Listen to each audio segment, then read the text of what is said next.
On today's video, we're going to talk about the two biggest things that sellers make when putting their house on the market, which will cost them thousands of dollars. And make sure you stick until the end where I break down exactly what you need to do so you'll be successful when putting your house on the market.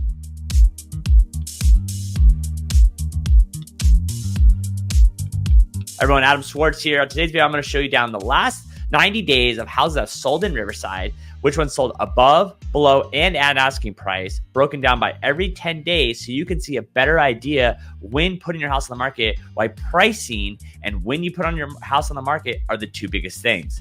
So we're going to drop into my slides right here. I'm going to go over here. All right. So remember, guys, I tell my clients this all the time. Buyers determine what a house sells for, and sellers determine if a house sells. And what I mean by that is, I go on a lot of listings. I've sold over 250 houses on the listing side. And we go meet with sellers and they always say, like, my house is worth X. And I always have to remind them, like, at the end of the day, the buyers will determine what your house sells for. Perfect example, we saw that during COVID. People listed their house at 600 grand. You had 25 offers and it sold for 700 grand. So the buyers determine if that property sells. But what does a seller determine? A seller determines if the house actually sells. It determines if, hey, I like this offer, I'm going to take it off the market. And that's even if you get an asking price or above asking price. A lot of people don't realize that is even if you get an offer above asking price, you are never forced to open escrow and to sell your house. So we want to go to the next slide. So in the last 90 days in Riverside, we've had 544 sell. We currently right now have 472 active. Houses that are currently on the market over 90 days is 87. Medium days on market right now in Riverside is 21. We've actually saw 188 houses expired in the last 90 days. And we see a lot of major sales still in Riverside right now, sell in the first 10 days. So if you look over here in the first 10 days, we saw 203 sell out of the 544. We saw just under 20% sell below asking price. We saw 60% sell above asking price. And then we saw 20% sell at asking price. And so when people list their house, they're like, hey, I want this number. Well, even in the best situations, most of the time, you're only going to have a 20% chance of getting your asking price in the first 10 days. And you might say, wow, 20% of houses sold under asking price in the first 10 days. What I noticed a lot of those were, one, houses that sold pre-market, right? So maybe they put them on market and they sold them to an investor or sold them to, a family friend. Remember, these are every single house sell, not just the nicest ones. And then two, we do see this issue because inventory has been so low over the last 6 to 8 months, actual transactions, is that we do have sometimes appraisal issues where we just don't have comps to fit the sales price. Perfect example, we're currently in escrow on a house in Reno Valley right now. We opened escrow at 750. The appraisal came in at 720 because there just is not enough comps in the area that supports that 750 price. And sadly, going into a little story time, my client said, hey, should we go on market? What do you think? The issue is currently right now, there's 3 active listings that are in the 650 range. And so if those go pending and close before the next appraisal we have, those comps will actually hurt us more. And so we actually ended up going with that 720 because I know that is the most money my client is going to get for her property. All right. So now we go from 11 days to 20 days. We had 110 houses sell. So in 2 weeks, we've seen out of the 554, we've seen over half the houses sell, 30% under asking, 50% at above asking, and then 17% at asking price. So we're starting to see the below asking price increase.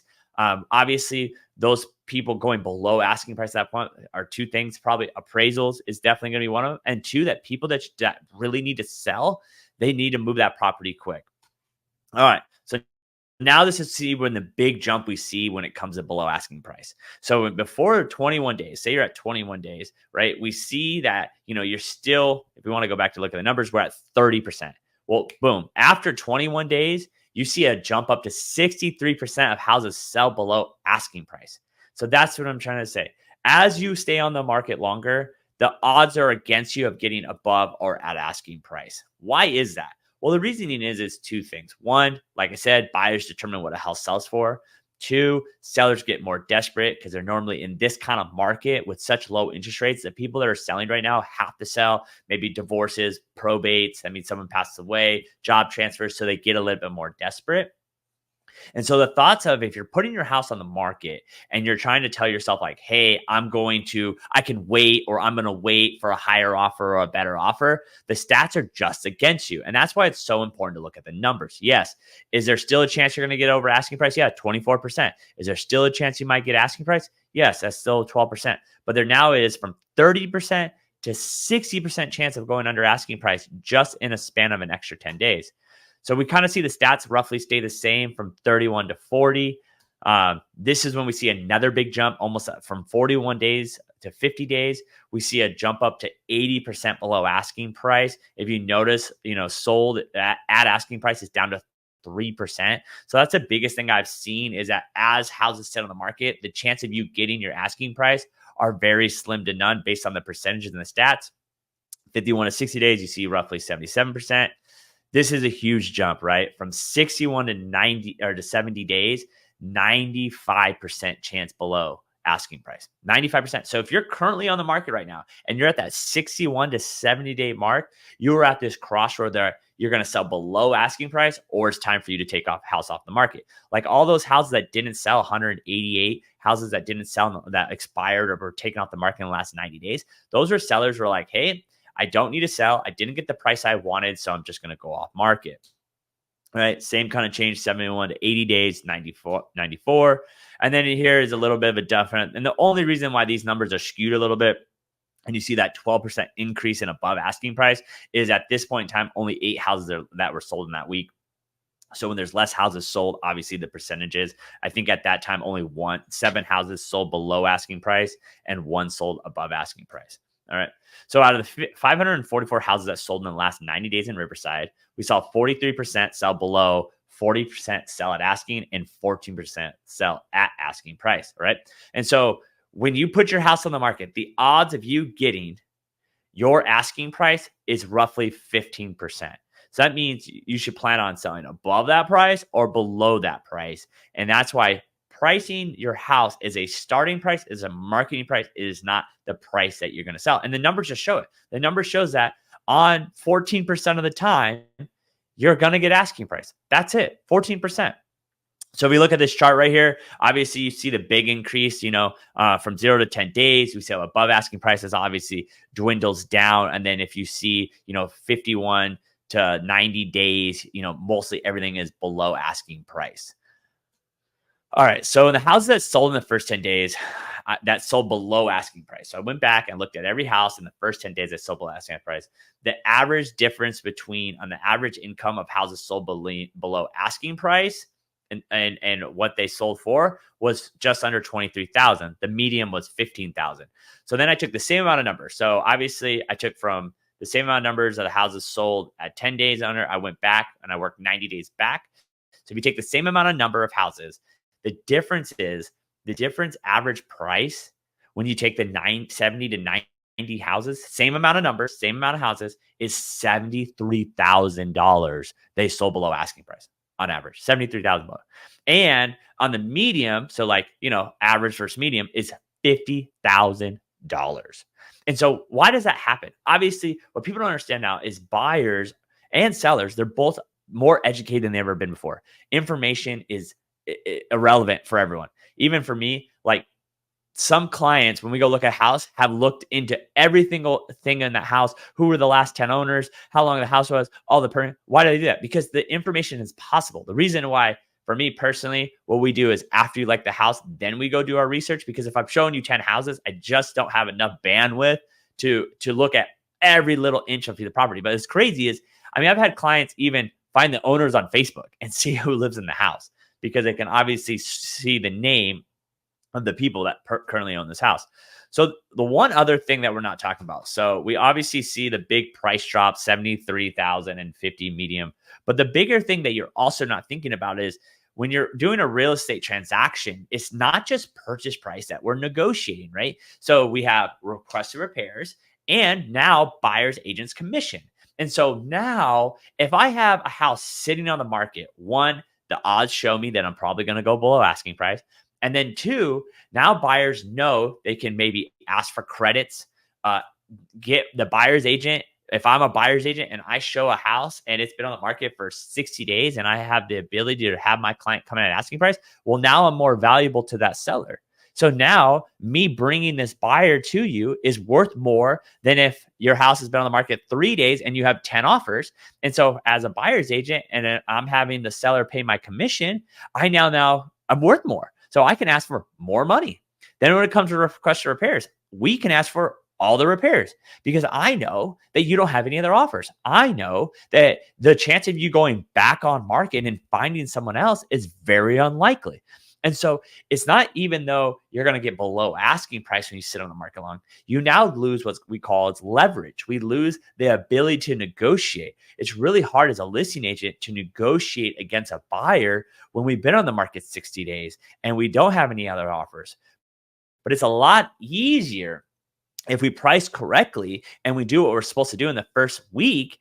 I have been able to get my clients $5,000 to $10,000 to $15,000 over asking price with only one offer because we had a lot of people come through the open house. We priced it right. We did the right marketing. And I had leverage on that buyer's agent to be like, hey, dude, like we had a lot of people come through the open house. We're going to be getting multiple offers. So you're going to need to come in with a stronger offer.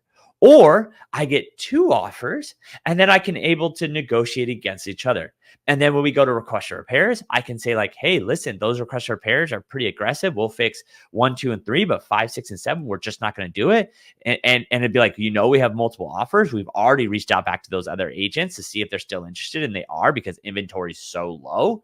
And so it's costing you more than just your purchase price when it comes to opening escrow on a property. And a lot of those houses that are over asking price, I went back and looked at the pricing. Like, if you want to look back at the last 80 to 190, 12, 5, 5, 18%. I went back and looked at those houses. And a reason why a lot of those houses sold above asking price was the buyers were asking for commission or buyer's commission, or they were asking for credits to cover closing costs. And so, yes, on paper, those houses might have sold above asking price, but when it came down to netting the most money for your client and your seller walking away with some money, they're technically in the red. So we want to go back to this. So that's the biggest thing. All right. So things you need to think about when putting your house on the market. One, obviously starting price. Starting price is so important. And a good agent needs to know these stats because when you let someone overprice a house, it's not good for our clients. And, and when a client comes to me, I'll just explain exactly how I walk through. A client comes to me and they say, hey, we want to sell our house. The first thing I ask is, why are we selling? Because why you're selling is going to determine what I do and the game plan we created. If you're like, hey, Adam, I've lost my job. I can't afford the mortgage. We're 3 months behind. I need to sell this house right now. Okay, cool. Well, then my pricing and game plan will change differently than someone goes, hey, listen, we bought this house 3 years ago. We like it, but, we're whatever about it. We wonder what the highest price we can get for it. We will only sell it for X dollars. If we get this number, we're going to sell. If we don't, no big deal. Okay, great. Well, then even if I think that number is overpriced, I'll be like, okay, cool. I think it will sell for X number, but I'm not I don't have a ball of, I don't know exactly. There's been many times I put a house on the market and I thought it would sell for 700 and it sold for 750. And sometimes I put a house on the market 700 and it sold for 650. Like, it just happens, right? I can run comps, I can do all those things, but at the end of the day, like, buyers determine what the house will sell for. And so a house like that, a situation like that, I'll be like, cool, we'll put your house on the market at 800. We'll let it sit on the market for 30 days. Based on the numbers, I know after that kind of point, the odds of us getting above that asking price is probably slim to none. And so we'll test the market out. And if we get the number, great. If not, great. No big deal. We'll move on to the next property. Okay. The other thing is, so we have starting price. Obviously, look at comps. The biggest thing you want to look at is the two biggest things I always tell people to look at. Look at what is currently on the market, not what's pending, what has not closed. You want to look at what is currently on the market compared to your listing or your house and see how long it's sat on the market. Because if it's sitting on the market, that is a current market analysis. The issue with close and pending is that was in the past. That's what happened weeks ago. I mean, there's some houses that closed that went on the market 90 days ago. Then we're in escrow 30 days. And then we're closed. Now they've been closed for 30 to 60 days. Like, those comps are 90 days old. I want to look what's currently on the market. and I want to look at, okay, this house has been on the market 30 days. The odds of them getting that price, probably unlikely. All right. I will also look at houses that went pending in the last 5 to 7 days because that is current. And if it's sold really quickly, that means I know, and it's sold above asking price, I then know that they have multiple offers, and that lets me know that we have buyers in the market right now. What I'll actually do too is like reach out to that listing agent and be like, hey, I have X 123 Main Street coming on the market. I don't know if you had any buyers from your last, but let them know we have something coming up that fits exactly your houses and see if they're still interested. All right. Then the next thing you need to worry about is when you go on market. It is so important. You just saw how important it is days on market is when it comes to making the most money for property. So you need to know what day to go on the market. The biggest thing you want to stay away from is holidays, big events, and bad weather. And what I mean by that is, let's be honest here. If I'm putting a house on the market, our next big holiday would be coming up is Thanksgiving, right? I'm not putting the house on the market that week. Well, why? Because everyone's out of town. Everyone's thinking about Thanksgiving. They're not trying to look at homes. That is going to be a bad turnout for my listing, right? Another thing, so no New Year's, no Christmas, no Thanksgiving, no 4th of July, no graduations. These are big events now. No graduations, no Super Bowl, no first week back at school, last week at school, Coachella, Stagecoach, anything big like that. If that's happening the weekend, say I'm going to put the house on the market on Wednesday, it's happening that weekend, I will hold off a week. Sometimes are we forced to do it for the clients? Yes. But I try to really remind them like, hey, that's going to do, who knows, the one buyer that we might have might be going to that event, and that will cost us something. Or that might be one offer that someone's busy doing that. Because let's be honest, if you're going to Stagecoach versus going into open house this weekend, where are you going to go? You're going to go to Stagecoach. Let's be honest. All right. And so you want to stay away from big events. The next thing too is bad weather. And in California, we're from Southern California. In Southern California, let's be honest, we're dainty. If it's too hot, we don't go outside. If it's too cold, we don't go outside. If it's raining, we don't go outside. So if I see, especially we're going into wintertime, if I'm going to go put a house on the market and I see that there's a storm coming through this weekend and it's going to rain really hard, I push that house off to the next weekend. Based on my experience, I know that not that many people are going to come out in the rain. And it might be, the really, really serious buyers might come. And maybe that's one person. But when I only have one offer, I can't leverage that against people. And so if we have bad weather coming up, we'll hold off. If for some reason that weekend during the summertime is going to be 112 or 110, sometimes we do see those heat waves out here, we hold off on putting the house on the market. Because if it's 112 outside, you're not driving around looking at open houses. What are you doing? You're sitting in the pool, you're going to the river, you're going to have a barbecue or something like that we do. Same thing with like right now, like Saturdays and Sundays during this season of the year is kind of tough because of football.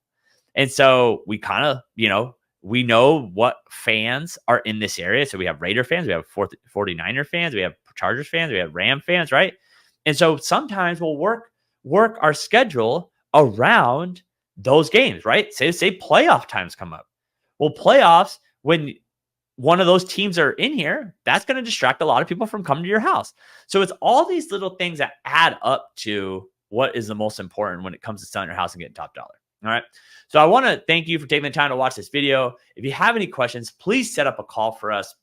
I'd love to hop on a Zoom or anything like that. No hesitation. No, we build game plans for people all the time. I think that's the one thing that people don't process. It's like, if you're thinking about buying and selling a house, like, you don't do it the moment you're ready. You're not, it's like, I know. And the hard part is like people do that with cars. They're like, oh, I want to go get a new car this weekend. But when it comes to buying a house, it's a bigger step. Or when it comes to selling the house, sometimes you need to just let someone know, a true professional that's here all the time, go like, hey, I'm thinking about selling a house, but I don't know when I want to sell. Can we just meet to talk about a game plan? Because like right now, if you're looking to come to me and you want to go on the beginning of the year, of the beginning time of the year, then we might do a coming soon during Christmas time. We might do some pre-marketing. We might put a sign in your front yard. We might do things like that. Because why? Because yes, you might not want to sell until January, but what happens during Christmas time? Families come out. people come out. All of a sudden, they're hanging out. All of a sudden, people are talking. All of a sudden, people are like, hey, you should move to this area. Oh, well, my neighbor's house is on the market. Even though we're not planning on going truly on the market till January, it's a good idea to pre-game your situation and pre-game what we're talking about. So I hope this video helps you. If you have any questions, like I said, if you have any questions about buying, set up a free Zoom call, the link below. You can hop on my calendar. No hesitation, no free, no nothing. You owe me nothing. If you want to talk about selling your house, put a game plan together, please let me know. I love doing it. I do them for people all the time. If you just want to know what your house is worth, we send out monthly CMAs to you so you know exactly what your home is valued. Remember, what is on Zillow is, even if you look at Zillow's website, can be off about 20%. So 20% is obviously a big deal. So hopefully this video helps. Make sure, like I said, set up a call. If you have any questions, comment below. And until next time, guys,